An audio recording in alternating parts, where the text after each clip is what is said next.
Hang on, wait a second. A phone can replace a computer? Now that's a question I had a couple years ago when Samsung announced Samsung Dex. Hey guys, I'm Zaim, and in this video I want to help answer that question.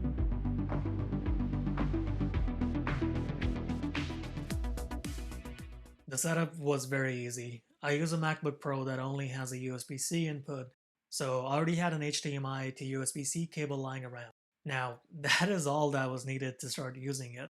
I plugged my cable into my phone and Samsung Dex turned on within a few seconds. It was like magic. Samsung did a pretty good job with the user interface in my opinion.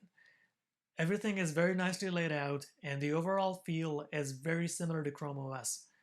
I was able to connect my Apple mouse and keyboard pretty easily, and I was pleasantly surprised to find out that a lot of the USB keys worked pretty nicely with Samsung Dex.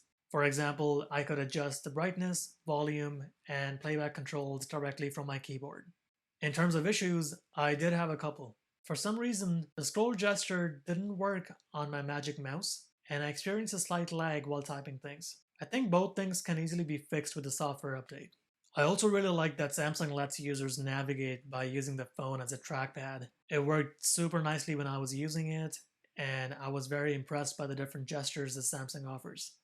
I work in marketing, which means a lot of my time is spent working in Google Docs and Sheets. In my experience, Samsung did a very good job optimizing their browser to provide a desktop-like experience. I was able to access the desktop versions of almost all the websites I commonly visit without having any issues. I was able to use Google Docs with no issues and everything worked super nicely. The one thing to keep in mind is that if you're using dark mode, I would recommend switching to light mode, as dark mode changed white backgrounds to black for some reason in the browser.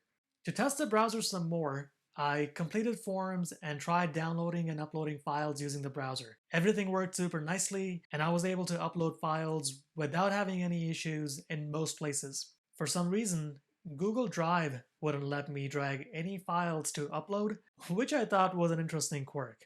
One of the biggest surprises was the number of tabs I could keep open in this thing. I opened 13 tabs while having a couple more apps open in the background, and I was able to handle all of that very easily.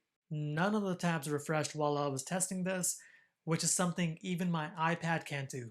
This really shows the importance of having more RAM in the phone, and to me, that was amazing. In terms of functionality, I'd say the browser is about 70% there. There were a few things that really disappointed me. For example, I was not able to play anything on Netflix or Amazon Prime Video through the browser, and the apps didn't work in full screen. While not every app is optimized for Dex, I was pretty happy to see very extensive support by developers. Almost every Microsoft and Google app is optimized for Dex, which was amazing to see. Also, if an app is not compatible with Dex, as in it can't run in full screen, you can use this thing called Dex Labs to resize the windows, which adds a bit of flexibility. It is not perfect by any means, but it does bridge the gap somehow. Due to 12 gigs of RAM, I was able to keep a lot of apps open. For example, it was great to be able to use Spotify in the background to play music while working on Google Docs. Now, one of the things that I was very excited to use Dex for was multimedia, so it was a bummer to see that Amazon Prime Video and Netflix were not optimized for Dex. I could not get those apps to launch in full screen, even using Dex Labs, but on the bright side, Google Play Movies worked super nicely. So if you are looking to watch movies through your phone, I would strongly recommend downloading your content directly to your phone or watching movies through Google Movies. It was also great to see some games work pretty nicely on Dex. For example, I tried Asphalt and it worked perfectly even with my Apple keyboard. I think you could definitely game on this thing using a controller and have a console-like experience. I really think Samsung has something special in Dex. It's not perfect by any means, but it's really good, and it's something I would love for them to improve over time. For now, Samsung Dex cannot replace a PC or Mac, but I'm still very optimistic that it's gonna be a big deal. Thank you guys for watching this video. Please support the channel by liking this video or subscribing to the channel. I do hope to make videos on a weekly basis. If you would like me to make a video on a specific topic, please leave a comment and I'll do my best to make a video on that. Cheers!